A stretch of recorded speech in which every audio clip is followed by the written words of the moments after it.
we're recording the session, which we're doing right now, which means we can start officially. Wonderful. Good. So I would like to welcome you officially to our web debate. Today we focus on data diplomacy and knowledge management. Both are very important topics that impact on the daily work of diplomats. For the debate today, we are particularly happy to have two distinguished diplomats and scholars with us. The aim for today is really to distill lessons learned and to kind of highlight the key skills needed. This is one of the webinars, as you know, organized by the International Forum on Diplomatic Training and by DiploFoundation. On the first Tuesday of every month, we have webinars on diplomacy and diplomatic training. With this web debate, we will aim to provide a kind of holistic picture on data, information, and knowledge. All three are indispensable to diplomacy, yet I think one of the key tasks for today is to carefully distinguish between the three. Data and knowledge are not the same. As many of you know, data has become very prominent, for example, as part of the development agenda and the Sustainable Development Goals. Big data is said to be integral to progress in many fields of development, health and climate change, to just name a few. We hear phrases such as data for development or measure what we treasure quite a lot. Yet we also need to wonder how this data becomes knowledge and how our institutions, for example, the United Nations system, manage the knowledge that results from their work. In this sense, I would also argue that knowledge management tools are crucial to ensure effectiveness, efficiency, and coherence of, for example, the UN system. Last but not least, let us not forget that one of the key functions of diplomacy is to generate, manage, and use knowledge. So with these main points in mind, and with data on the one hand and knowledge on the other hand, we're trying to bring all of that together to offer a holistic view on the key skills and the key insights diplomats need to navigate knowledge and data. So in order to discuss this in more detail, we are particularly honored to have two distinguished scholars and practitioners with us. I'm just going to briefly introduce them and then give them the floor to talk more about their unique perspective and their own research and practice. So with us today we have Professor Raymond, who teaches international and multi-stakeholder negotiations at the University of Basel and at Sciences Po. He's also the director of Diplomacy Dialogue at the Center for Socio-Economic Development in Geneva. Among other things, Raymond has worked on the role of data in the 2030 Development Agenda. We also have Dr. Petru Dumitriu, who is a diplomat specialized in multilateral diplomacy. He's a member of the Joint Inspection Unit of the United Nations System since January 2016. Currently, he coordinates a review of the Joint Inspection Unit on knowledge management in the UN system. So I'm particularly honored to have both of you with us today. The way we will proceed is we will have brief introductory statements by Raymond, then followed by Petru. Raymond will focus on data and diplomacy, and Petru will focus on knowledge management, particularly sharing insights from knowledge management in the UN system. After that, we will open the floor for questions. Questions can be typed in the chat window, and I will try to collect these questions and then relay them to Petru and Raymond. So to begin, I'd like to give the floor to Raymond, please. Thank you, Katarina.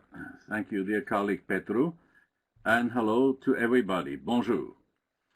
I would just like to briefly bring us to the so-called, it's not only so-called, the real Sustainable Development Goals. As we all know, last year on the 25th of September, 193 countries signed up to the 15-year process of implementing the Sustainable Development Goals. Now, this is much more complex than the Millennium Development Goals, which preceded the SDGs also by 15 years. Now, what does it mean? If you look at all of our countries who committed themselves to implementing the SDGs, they're now facing the question how to do it. We have 17 goals. We have altogether 169 targets. All these goals have to be, in that sense, measurable, and hence also the negotiators came up with 169 targets, and we have at the moment 230 indicators which would allow us to measure whether the goals have been reached or not. Now, just the numbers as such already indicates complexity. And when it comes to data, the issue we're facing right now here with all people who are part of the community of the SDG experts, but also NGOs who are very interested in achieving the SDGs, we have to figure out how to measure.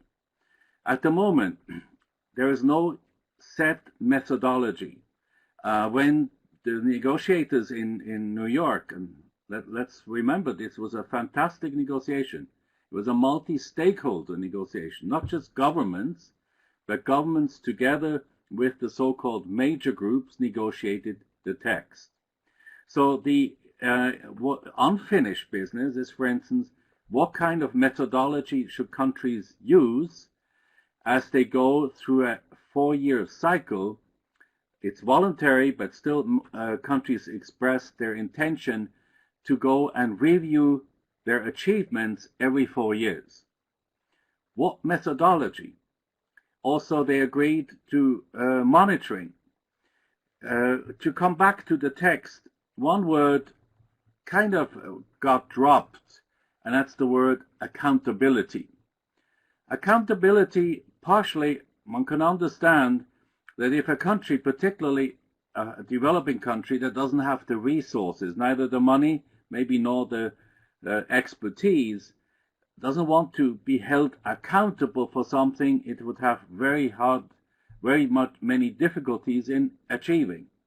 So there was a sort of a compromise found to let go of the word accountability, but instead to insist on reviewing and on monitoring. So let's take the example of countries who will go through a reviewing of these 17 goals, the 169 targets, to be measured by 230 indicators. It will inevitably lead to the challenge as to how to collect the data, what to do with the data, how to analyze so much on data that will be brought to be processed, and then afterwards also how to present the results to the citizens. Because after all, let's not forget, there was a strong emphasis was made about the SDGs that it should be, in that sense, for the people. It should be based on participation, it should be based on inclusiveness, and it should be based on transparency. So when it comes to data, the question is how transparent will the governments be, and how much can such a complex data collection be translated or interpreted or just simply reported to the citizens so they can follow what were the main findings of every such a 4-year review period. That in itself is just, at the moment, it keeps many people busy. And the risk I see is that because of the complexity of this whole data collection and data analysis process, it will take experts who can actually do this, and hence at the end the people who are supposed to be included, inclusivity, and invited to participate will be probably left on the side because they simply cannot fully follow the details of such a complex data processing. Hence, the monitoring, from my point of view, is crucial. The review, I see, will be done by experts, big data experts, who then will report back to the country, to the government, to the citizens, and that will have to be, in a way, decoded or interpreted so people can understand what the findings are. As a way to not wait 4 years and then be served an interpretation of all the data that was collected, monitoring could be a very good complementary process where people could participate all along the 15 years as we will go about implementing the NGOs. How and what kind of monitoring, that also remains a negotiation point. We cannot have every single citizen want to go and participate like a huge town hall process, but maybe like what had happened during the negotiation process when we had major groups, maybe in our countries we could agree to continue in line with the idea of major groups, major stakeholder groups, who could also participate on an ongoing basis as we go through the process of implementing the SDGs.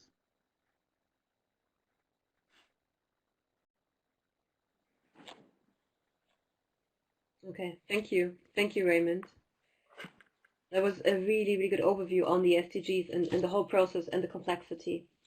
There's some things like the big data experts that we will definitely come back to in the discussion. For now, I'd like to give the floor to Petru, who will focus on knowledge management in the United Nations system. So please, Petru, the floor is yours. Thank you, Kat. Everybody in the room knows what is a professor and what is a university, so probably not everyone is so familiar with what the Joint Inspection Unit is doing, so I feel like despite the short time available to say a few things about the Joint Inspection Unit. It is the only independent external oversight body which has the competence across the entire United Nations system, not just within one organization. So in more concrete terms, we are working with 28 organizations from the United Nations Secretariat to the United Nations programs and funds and specialized agencies. Just that would be a useful information to understand the nature of our reviews. So we are currently conducting, we are about to finalize a review on knowledge management in the United Nations system.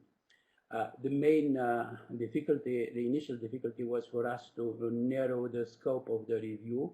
And for that purpose, we are working with the so-called knowledge pyramid, which contains 3 layers of, three conceptual layers. One is data, which are discrete, objective facts about events, including numbers, letters, and images without necessarily context. Then it's the level of information, which means data with the higher level of meaning, data presented in a certain situation or condition, which therefore has added value. But Raymond referred in his intervention about the need that all these indicators that will be produced, for instance, in the process of implementing the Sustainable Development Goals agenda, in a way intelligible for the people to whom the agenda is addressed. So knowledge is in that pyramid, the superior level represents the understanding of the context, the insights, the relationship within the system, and it involves a lot the processing and the value judgment by the human factor. And this is actually the main scope of our review in the United Nations system. So we do not deal with the issue of data or big data, not very limitedly to the issue of technology use. For that, we put an emphasis on the knowledge. Now, our review is called Knowledge Management in the United Nations System, and we're working with 2 basic fundamental concepts, knowledge and system. About knowledge, I should say that almost all our organizations, the 28 organizations that I mentioned, they call themselves knowledge-based organizations. The concept of knowledge management was not introduced in the international organization. It was introduced in the private sector, but believe me, for the private sector, it is much easier to manage the knowledge they produce and use in terms of, number of clients, expansion of markets, how much they could sell, how much how the profit they make. So there are it is somehow easier for the private companies to use knowledge management and to convince investing some human and financial resource in that business model. In the United Nations system, it is a little bit more difficult because the market of the, if we can call it that way, is the entire world, 193 states. And also, we do have attached to the to whatever deliverable we produce the notion of value. So it's a much more complex situation. Then is the notion of system. We called ourselves officially a United Nations system, but in reality, it's very rarely that this constellation of organizations does really work as a system. We have the institutional fragmentation. We have different governance patterns in each organization. We have each organization has different mandates. There is a silos approach for working, which was developed throughout the years, and it is very difficult to escape from it. There is also this project approach, which imposes the UN staff to work within the limits of some project without communicating horizontally. And then when one project is envisaged again, they might start the work from the scratch, ignoring or not using enough the knowledge that has been produced in advance. There is also two perspectives we can use for knowledge, and I should make that conceptual clarification also for you to understand the angle under which we present we are undertaking our review.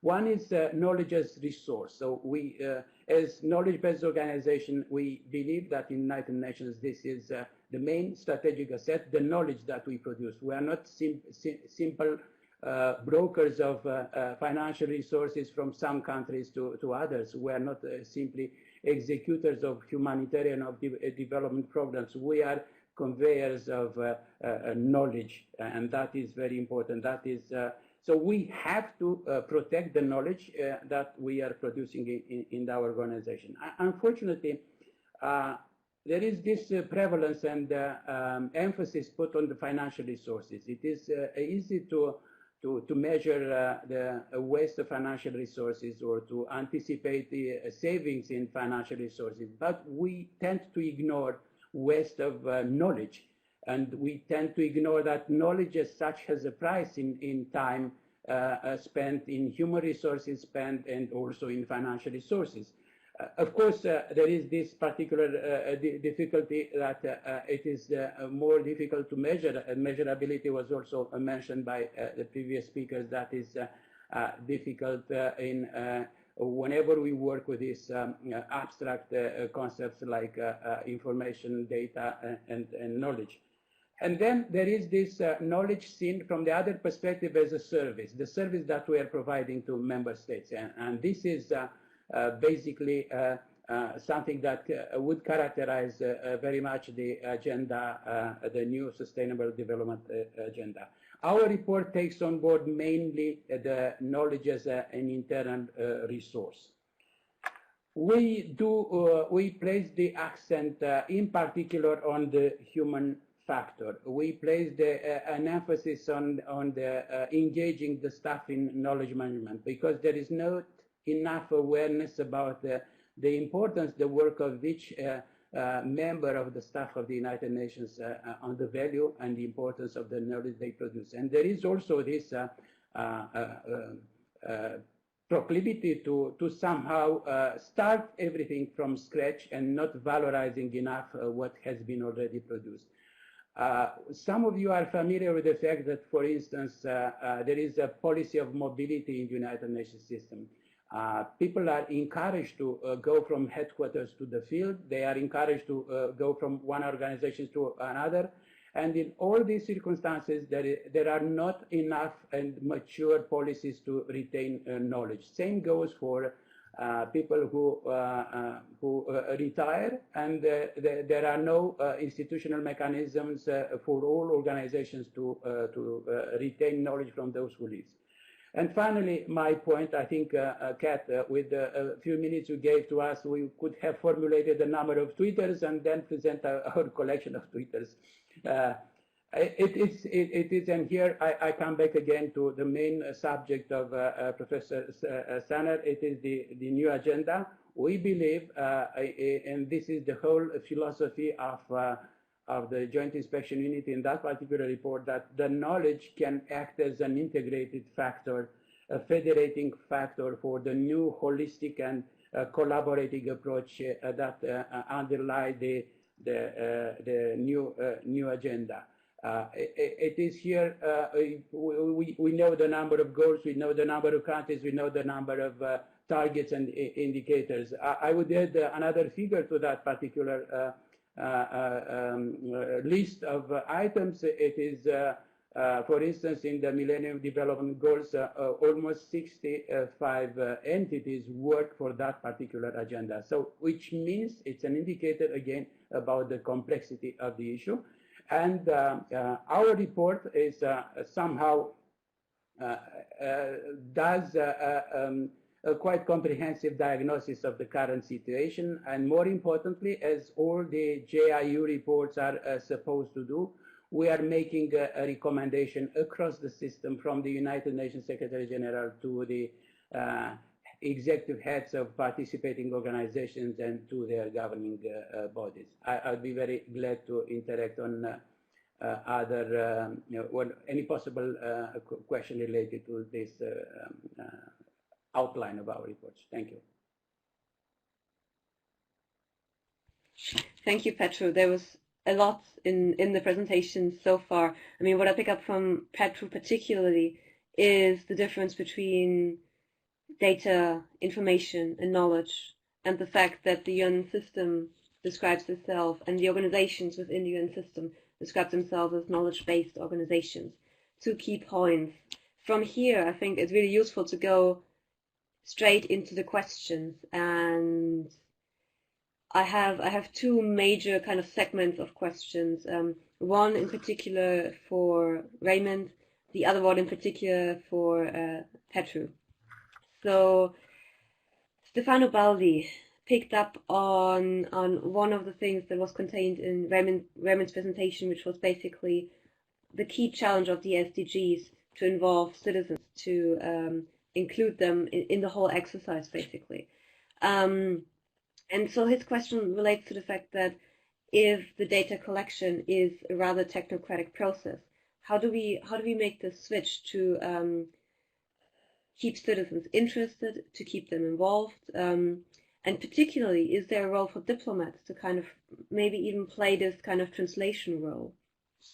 Not related to that, but a very interesting question for Petru comes from the fact that we're talking about the United Nations system, which, as mentioned in the presentation, is really complex. There's a tendency for a kind of silo approach.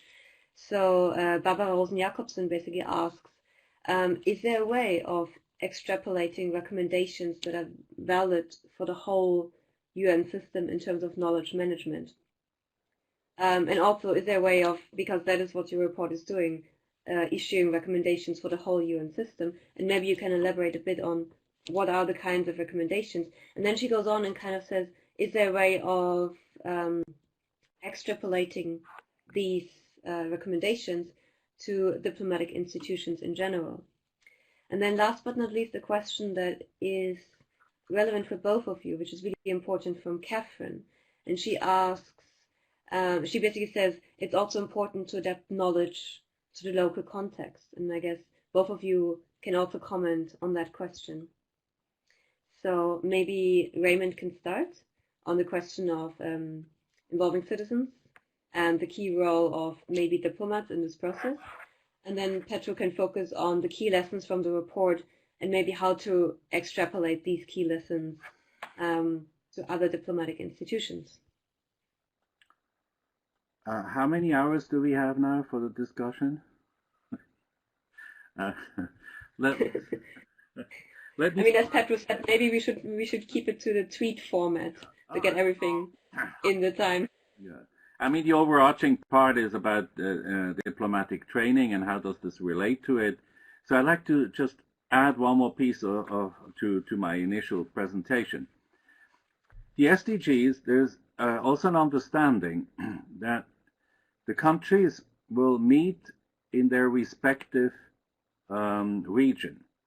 So all of the European countries plus the Central Asian countries will meet at the UNECE in Geneva to compare notes, to share with each other lessons learned, as well as to look for best practice. So here the question is, which diplomats or which ministry will send people to come to Geneva, just to take Geneva as an example. Of course, it's the same for Asia, it's the same for Africa, same for Latin America.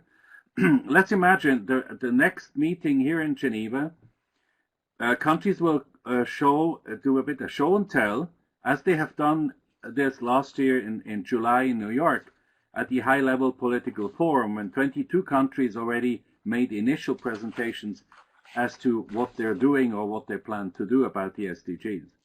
So next year, let's imagine there will be a meeting here in Geneva. Question is, who will come to represent the country? Ministry of Foreign Affairs? Will it be a diplomat who works for the Ministry of Science? Will it be an official or diplomat from the Ministry of Environment or Energy? That's already an issue that the country has to clarify by itself.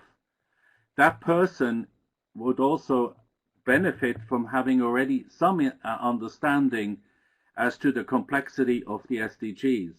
So when the person comes to Geneva, the presentations by the other countries will be useful, will be beneficial, and there will be moments to do networking, to find out countries who have similar issues or similar problems, or countries who have solutions to problems that the respective country has to tackle. Out of that comes then the challenging of going home. The person who represents the country who came to the meeting in Geneva should ideally then be able to share the information, do dissemination of what was said in Geneva to the different line ministries, and depending on the country, do as much as it's acceptable also to do some dissemination towards society, towards civil society, towards important stakeholders. And in that sense, by sharing with them, there is a component that's motivating that will probably then get people curious and interested, so we could ensure there will be at least some minimum participation, and it wouldn't just simply be the experts talking to other experts. So I would say the people who will participate about the SDGs, to go back to the question put to me by Stefano Baldi, I think if it's well done, it will lead to a bit of democratization of this complex data collection, data processing of the SDGs. And I wish this will, and I hope so, this will be possible so it doesn't become another ivory tower where at the end nobody really understands what's happening except for the experts. That's one reaction I wanted to bring in. But to link up also with Dr. Dumitriu, with the knowledge management and the UN, we've done a lot of work for different UN agencies. And I think there's a similar issue for governments and UN agencies. They have to deal with a lot of constituencies being the member governments, maybe also other stakeholders. And the people working in the UN agencies are, of course, officials, but they also have other links, other ties, even though they're supposed to be neutral, but they're not in that sense comparable to a manager who works for a private sector company who has to stay within very set, clear boundaries. The boundaries, as we would call it, are porous. They're not shot clear. There is this coming and going of influencing of information going towards the UN agencies, and also sometimes emanating from the UN agencies to other partners or other constituencies. How to manage this flow of information from and to international agencies is a particular challenge, and how to manage this well would also determine to some extent how much an organization is seen as being transparent, as being open, as being interested in receiving inputs coming from even outside of the agency. And if it's done well, it will not lead to a more defensive reaction towards the complexity of data and towards the multitude of stakeholders, where an organization could sort of be cramped down and become a bit rigid, and then tries to control the data flow, which is understandable. I mean, every organization has to cope with this continuous fluidity of data. But how to manage the back and forth, and it should be done well, because information is essential for the future of our organizations. We can't just shut down, but how to do this sharing of information which could lead to knowledge and knowledge acquisition, but also to knowledge sharing, including with constituencies outside of a UN agency, as much as this is appropriate and seen as doable. I think these components, to me, are part of the data challenges that we all face. Yes, yes, absolutely agree. Thank you, Kat. Yes, please. So on the issue of extrapolation of our report to the member states, the short answer is, of course, yes, and I will describe two ways. First of all, it is the fact that whatever the Joint Inspection Unit recommends in their reports, it is up to the member states to accept and to implement, whether these member states are members of the General Assembly or they are members of the executive boards of various organizations. Of course, there are recommendations that are addressed to the executive heads of the organizations, but yet the involvement of the member states is very important.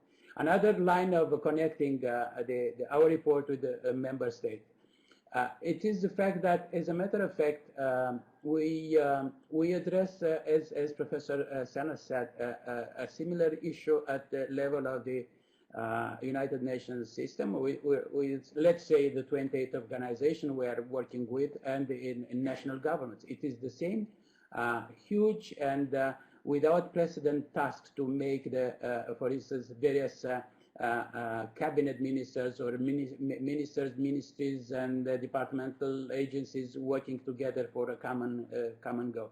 It is very difficult even at the national level, but yet this is what the states committed themselves to do in cooperation with the United Nations. So this holistic approach, this prevalent role of the member states in the implementation of the agenda was the expression of a political commitment by the member states. So it should be done. We don't know yet how. We have some recommendations in our reports addressed to the United Nations organization. Some of them can be really extrapolated to the member states. We don't have time to detail it, but maybe at a later stage we'll come back with when our report will be published. Another way is by specific recommendations. So, for instance, since you mentioned, I mean, the role of diplomats, we are talking here about the role of diplomats. One of our modest informed recommendation, but I think if implemented, it would be revolutionary, would be to have a specific use of the recently created Knowledge Center for Sustainable Development in Bonn. It is an entity that is part of the United Nations Staff College system, so a system that is meant to provide training to the United Nations staff. So we recommended that this center develop curricula and programs that would include not only staff, but also non-governmental entities, academic entities, private sector representative, and diplomats. So in a way to reproduce this multi-stakeholderism, if you allow me to use that term, for training. And that would at once provide a sort of common language and a holistic approach, and will be a sort of first beginning of breaking the silos that do exist. Now, again, about the role of diplomats, I think none of us believe in miracle, so miracles will not happen overnight. But we do have already an experience with a climate change exercise where at least 3 ministries, aligned ministries, were involved in negotiation: finance ministries, environmental ministries, and economic ministries. And the role of the foreign affairs was to somehow make the synthesis of these positions and come with a strong and unitary position in international negotiations. Of course, there were 3 or 4 or maybe 5 ministries. In the agenda for sustainable development, there will be more. So I'd say that the diplomats not only in a multilateral framework, because diplomats do interact on multilateral issues also in capitals of the nations of the world. So diplomats will continue to play an essential role, would have to adapt to that new environment. And again, coming to our report, one of the less, let's say, less usual recommendation was for us to recommend that this community of practices, dialogue platforms, internet-based dialogue platform, to be used not only by individual organizations, but by people across the system. And of course, the diplomats can participate to be.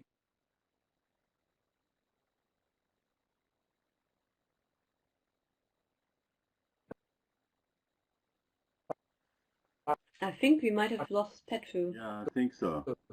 Okay, let's. No, he's back. He's back?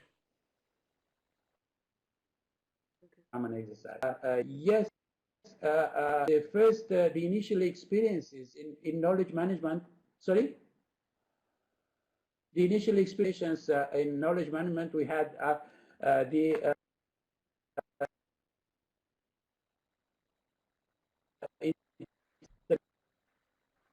We lost him again. The Commission for Western Asia, they indicated the need for knowledge management just because they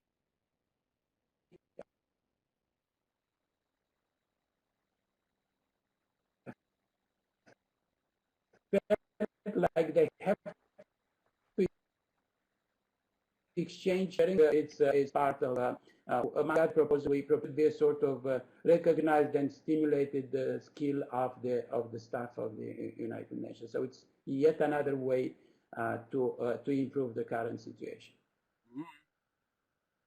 Thank you. Yes, thank you so much, Petru. I think we're really onto something here.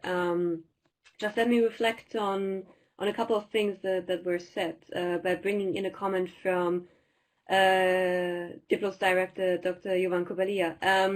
He's basically saying he's kind of worried if we rely on diplomats alone. He says there might be what he calls a limited bandwidth, in the sense that maybe we need, he says, a broader pipe between Geneva, multilateral organizations, and the concerned societies.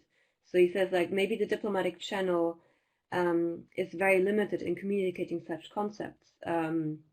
And communicating, like, the broad, for example, the broad sustainable development agenda. And I think this fits really well with a point I picked up from Petru, which is maybe we also, for the kind of implementation, but also for sharing data and knowledge, we need a multi-stakeholder approach that includes civil society, that includes NGOs, that includes like a host of non-state actors. So I think this is a key point I picked up that is also reflected in the comments in the chat we have here. But let me stick with this point for a bit, especially regarding the challenges in, for example, implementing the SDGs, in working with big data, in working with data, and in knowledge management.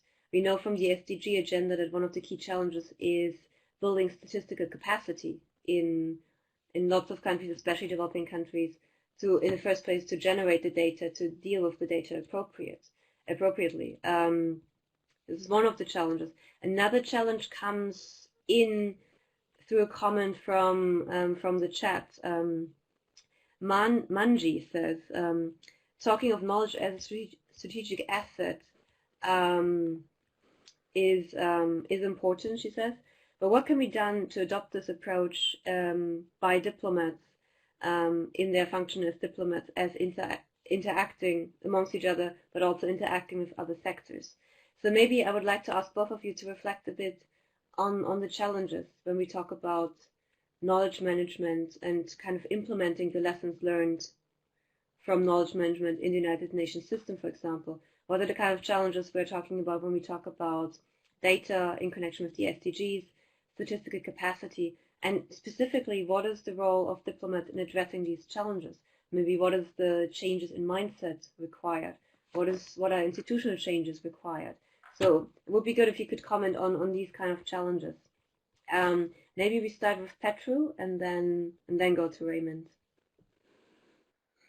Yes, thank you. I think these are all very good questions, and that is really the challenge to change the mindset, as you said, because unwillingly we developed a way to deal to specialize ourselves even as diplomats on a specific line. If I'm in a big mission in Geneva and I'm specialized in disarmament affairs, it will be very incidental that I will be asked to go to cover the human rights issues. Of course, I have to smile here. The small missions are in a better position because there are few diplomats and they have to cover more issues than one, and sometimes they have a mosaic of very diverse issues on board. So this is one thing, to change the mindset, to encourage collaboration as an institutional tool, not just, for instance, let's say what we call in theory the corridor diplomacy. The corridor diplomacy becomes more and more important, and never that knowledge you've got from picking up ideas and opinions from colleagues are synthesized in something that will stay. That will go with the diplomat that was active and involved in such interaction. But now we have the technologies and we have the options of interacting global-wide, system-wide, and again, this would come at the detriment of our limited time. So if I want to spend half an hour communicating with a diplomat in Fiji Islands, with one in Bonn and one in Romania, I need that time, and I need that this time is well spent, and it's not to be seen as the hobby, as a fantasy of the diplomat. So it's the mind-setting thing. The other thing is that indeed, if institutionally we can work on the we can include in job vacancy announcements, in core competences of the staff, be it be they diplomats or UN staff members. That will be another way to make progress in that respect. It's not easy, and I can tell you that if you are curious, you will see that almost there is a sample of such practices almost everywhere in United system. It's not generalized. It's not applied by all organizations or uniformly for that matter, but such practices exist. For instance, whether in the UN system and outside, for instance, Kat, you might be interested that there is an organization that called themselves brokers for climate change knowledge, and they do exceptional use and of information collected and the way they distribute collection across the implicit professional and experts in diplomatic and members of non-governmental organizations. There is also one on the Convention on Desertification, as the so-called marketplace where you go and you can ask questions, you can receive answers, you can be informed about training programs, about job openings, etc., etc. It's like a place when you focus relevant information across the system, across the world, and across the specific topic. So there are practices. We very much hope that to encourage those practices in future. Yes, thank you. Thank you. Let's go straight to Raymond, please. To go back to the SDGs, you know, there are different gatekeepers are needed, and there are different fora which call for different competencies by our diplomats or representatives who attend such meetings at the different fora. For instance, New York was, from the government's perspective, oftentimes as the ministries of foreign affairs who sent their people or a team which was also maybe representative of 2 or 3 ministries, but the Ministry of Foreign Affairs oftentimes was clearly in the lead. While in the country itself, the implementation was and is oftentimes handed over to another ministry who takes the lead, be it the Ministry of Economic Affairs, for instance, in Switzerland, it's the Federal Office of Planning. They together then start to implement, and they have the strategies. They've done a lot of good work, and good work based on interfacing with key stakeholders of Switzerland, be it the economy or civil society. So there, the competence required is to be able to organize, invite key stakeholders. Without their participation, there's no way to implement the SDGs. So to have occasionally such meetings, to listen what these stakeholders' wishes are, what their fears are, and then to integrate this in the planning and in the implementing of for instance, Switzerland's SDGs. When it then comes to the meetings in regional organizations such as UNECE, it will again be more the Ministry of Foreign Affairs who will send their people, or a team consisting of the ministry that is implementing or the ministry that is with the Ministry of Foreign Affairs, relating to other countries, because a lot of the SDGs, especially for countries who have borders, they need to also consider cross-border cooperation during the implementation phase. So just to say, I would say important parts are the capacity of governments, and in that sense of the diplomats who represent countries or governments, is to have functioning, efficient, interministerial policy coordination, and to facilitate that. You can have different task forces or however, or mechanisms that are being used by different countries, but they have to talk to each other, because 17 goals means a lot of ministries are asked to participate, to implement. And consultation, the ability to talk to others, meaning the stakeholders, the non-government, non-state stakeholders, business, civil society, media. That is a different interfacing, which I think Stefano Baldi mentioned that in his early comment, how to do this. I think we shouldn't ask diplomats to be suddenly able to do everything, to be able to perform effectively in New York or at the UNECE, or when they meet with business people or stakeholders, and when they meet with media. I think it would make sense to clarify what are the challenges, who should do what, and to work together. I think my proposal would be, it would be very useful to have at the meetings in Geneva or in New York, sometimes also people from other ministries, line ministries, who join the Ministry of Foreign Affairs to see what are these discussions all about and how does it impact their own mandate and their own domain.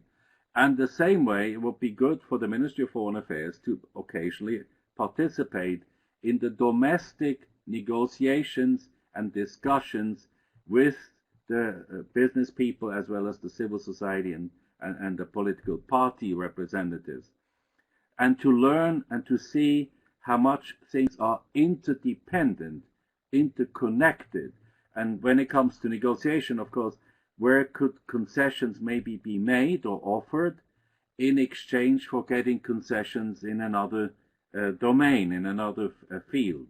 But that's general, of course, negotiation capability. But the challenge really is here, from my point of view, is to allow diplomats to be partners of a multi-ministerial process. Otherwise, there's no really an SDG implementation. It cannot be delegated just to one single expert ministry. It has to be a teamwork. And I'd like to add to the knowledge management part, be it the SDGs or the UN agencies or other fora, the question is how to share data to everybody or to some people. There's maybe confidentiality needed. Sometimes it's not needed at all, but still people are reluctant to share too much. So it is how to share data, how to find data, how to bring data into the organization, which is maybe considered, not part of the immune system of the organization and rejected. So we need gatekeepers who can bring information to the organizations, but like a lifeline.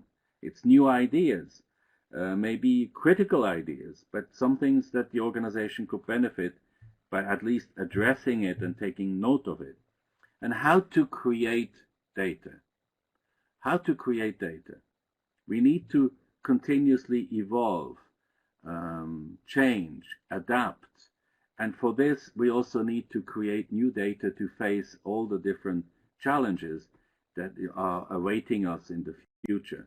Now here, I'd like to give an example. A very good innovative measure was by Inge Kaul, who used to work for UNDP. She's now in Berlin. She kicked off this process of 2-week, of organizing e-based debates on specific topics that were part of UNDP's major goals or activities. But it wasn't just a complete open, transparent, anybody could join up process. It was based on having a few experts write a 1 or 2 page initial kickoff position paper. Then in people who are active or have some competence in this particular field, be it water or population or food, they were invited to respond, and then there were moments to exchange, and at the end a report was made that was then made public to the public at large. That's just as an example where from outside experts will bring new information to UNDP through this process of, to some extent, managed information exchange, but it had the benefit of new ideas being communicated, taken on board, summarized, and then being used in the internal project management of in this case it was UNDP, but it could be done by any other UN agency.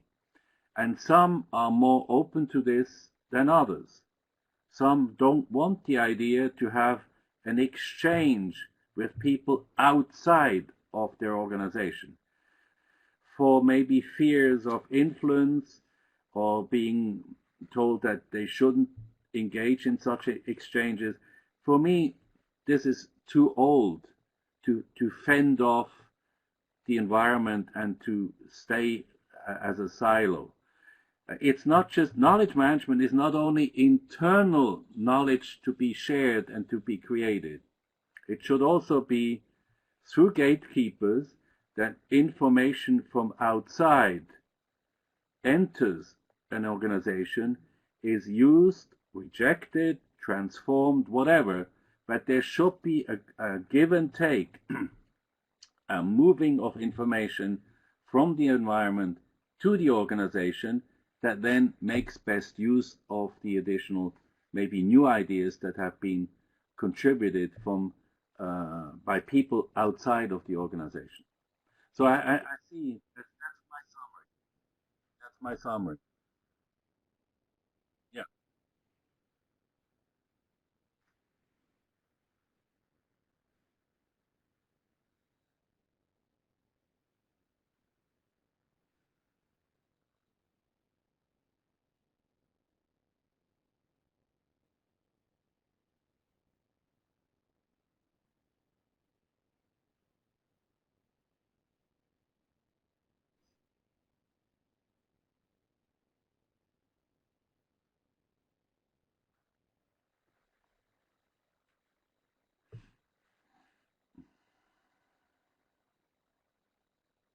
Kane about the practicality of diplomats participating.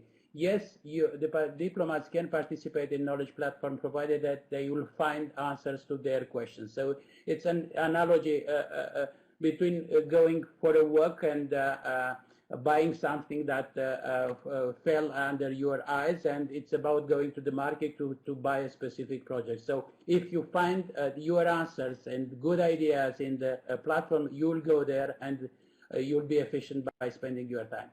As a general remark, I would say that first of all, here we are talking about a technology only at a secondary line of importance. What is important is the engaging of people, the engaging of what it is called knowledge management champions. I would signal the presence of one of them, whom I know, Beatrice Progida from UNITAR. You may follow on her suggestions and questions. So the point is that if all the diplomats in their missions, in their Ministry of Foreign Affairs, in their professional environments will promote knowledge sharing and knowledge management as a policy, institutional policy, that will help everything that we do, and that will help us in this chaotic world where information is there, data is there, but they are inaccessible not because they are physically absent, but because we don't have the right tools and the right guidance to go to them. So knowledge management champions, they should be everywhere, and this is how we could share the knowledge, how we could really coagulate, in the case of this Sustainable Development Agenda, all energies that do exist within the system, among governments, and in outside the United Nations system. Thank you. Thank you, Petru. Finishing with a very, very good suggestion. I have to use my authority and bring the webinar to a close. It was a wonderful discussion. Thank you so much, Petru and Raymond. It was very rich, and as we said in the beginning, there are so many topics we could be addressing, and there's so much more to basically say and to go into greater depth, that with this webinar we tried to provide a good overview, but in a sense we only just scratched the surface. So thank you again for your insightful and very rich contributions, Petru and Raymond. We will follow up. We will follow up with a summary of the web debate, and the recording of the web debate will also be available online in a couple of days. So for those who didn't understand some points or want to follow up again, We will have a summary, and we will have the recording. The web debates will be back in February, so we will be taking a break for January, and we will be back in February. For now, thank you again, Petru and Raymond. It was wonderful. And I think we need some time. Thank you for being here. And I think now we need some time to digest everything we heard today. Thank you so much. Thank you, Katharina. Thank you. Thanks, Petru. Thank you. See you soon. Yeah. Hopefully, see you soon.